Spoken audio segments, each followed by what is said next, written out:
আসসালামু আলাইকুম, welcome back dear student. আজকে আবার দুইটা বাক্য নিয়ে আসছি, এগুলোকে আমরা ইন্টারোগেটিভ করব। প্রথম বাক্যটি আছে শেলি বিকামস অ্যাংরি, দ্বিতীয়টি হচ্ছে Sakib did the discussion in the meeting. দুইটা বাক্য আমরা ইন্টারোগেটিভ করব।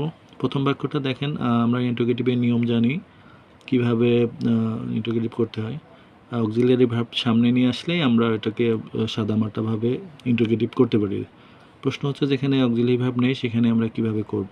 তো আমাদের এর আগেই বলেছিলাম যে যদি মেইন ভার্বের সাথে এস বা ইয়েস থাকে আমরা ডাজ ব্যবহার করতে পারবো, বা প্রেজেন্ট ফর্ম থাকলে ডু ব্যবহার করব, সেকেন্ড ফর্ম বা পাস্ট ফর্ম থাকলে ডিড ব্যবহার করব। যেহেতু এখানে এস বা ইয়েস আছে তাহলে আমরা এখানে ডাজ আনতে পারবো। ডাজ, তারপরে সাবজেক্ট শেলি, ডাজ শেলি, এটা হচ্ছে মেইন ফর্ম চলে আসবে। বিকাম অ্যাংরি, এটা আমাদের হয়ে গেছে। আমরা জাস্ট শেষে ইন্টারোগেশন চিহ্ন বা ইন্টারোগেটিভ চিহ্ন দিয়ে দেবো। পরেরটা হচ্ছে Sakib did the discussion in the meeting, এটা ইন্টারোগেটিভ করবো আমরা।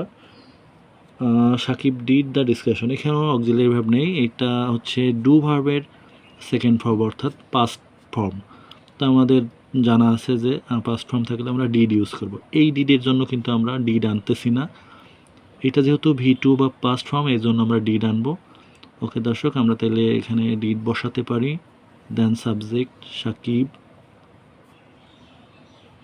তারপরে বাকি অংশ বসিয়ে দিলে আমাদের মেইন ফর্ম, এখন ডিডের মেইন ফর্ম হচ্ছে ডু বসাই দেব, দেন বাকি অংশ বসাই দিলে কিন্তু আমাদের ইন্টারোগেটিভ সেন্টেন্সটা কমপ্লিট হয়ে যাবে।